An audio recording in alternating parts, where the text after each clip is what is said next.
Hi, this is Joanne May, and I'm going to be showing you a calligraphy version of a hymn called Day by Day.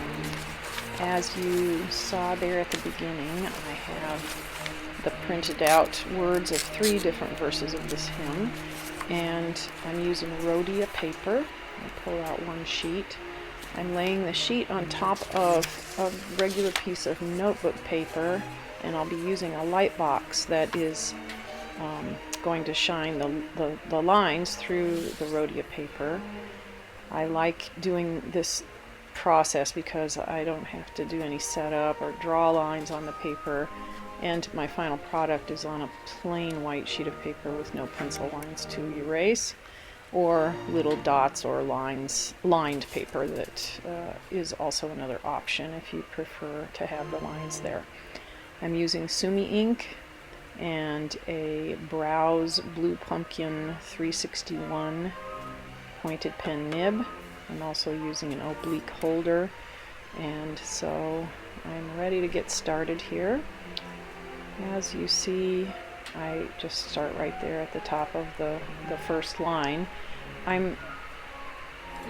You may see that I've offset the paper that I'm writing on so that the margins will be fairly even on both the left side and the right side of the paper. And my printed words are off to the right.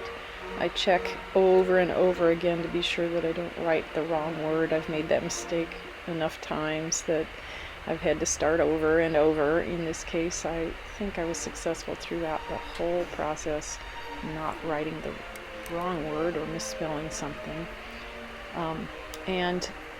I do want to talk just a moment about this nib. This is a steno nib. It was used originally with stenographers.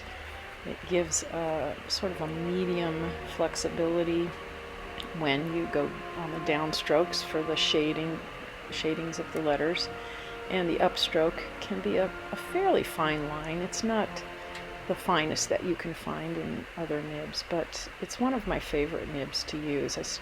I also like Nico G's and Zebra G's. The G nibs are very, very friendly, user-friendly, but they're a little stiffer. This is a little bit softer to the touch, and it takes a little less strain on my hand as I'm writing. Another thing that I wanted to bring to your attention is how you see me holding the papers. I'm not clipping them together, the lined paper and the Rhodia paper that I'm writing on.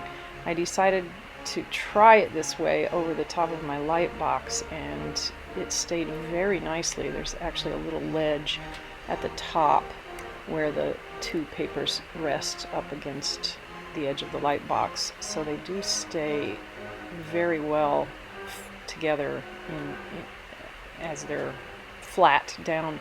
But the farther away that I get from my left finger, you see me holding the finger there, sometimes there's just a slight little bit of buckle. So as you're seeing me do these 3 verses, you'll see me move that left hand across the paper a little bit to hold it down just for security. Some of the criticism of this nib is that it doesn't hold the ink very well.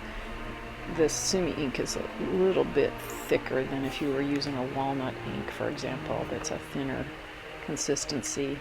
And if you do get that opening on the nib that's in the center completely filled with ink, I can do a full line without having to redip the pen. So that's really also very friendly for the user, not to have to keep dipping after every 2 or 3 letters. The offset Oblique pen is helping to keep the angle of the letters consistent. I'm always very critical of myself when I finish doing a line or 2, and I look at those angles, and they may not be exactly the same angle. You can use other types of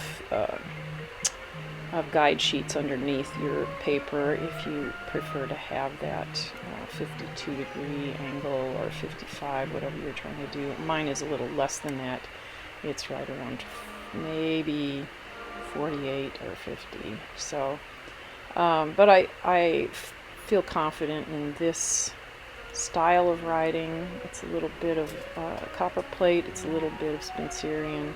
It's something that I've done for wedding invitations and lots of other projects that I use. And as you see me working through this first verse, you may think this video is going to be very long. It actually is long, but I'm going to speed it up for the second and third verses for you so that you don't need to watch me do every line of it at normal speed. But this gives you an idea of the speed that I go. Some people like to go very, very slow, slower than this. Others go so fast I don't even know how they do it. But your speed will be something that you'll adjust to as you're learning to do calligraphy. And I hope this is helpful for you to see how I would proceed in creating a full document. This whole page is going to be filled by the end. So I'll put on some music.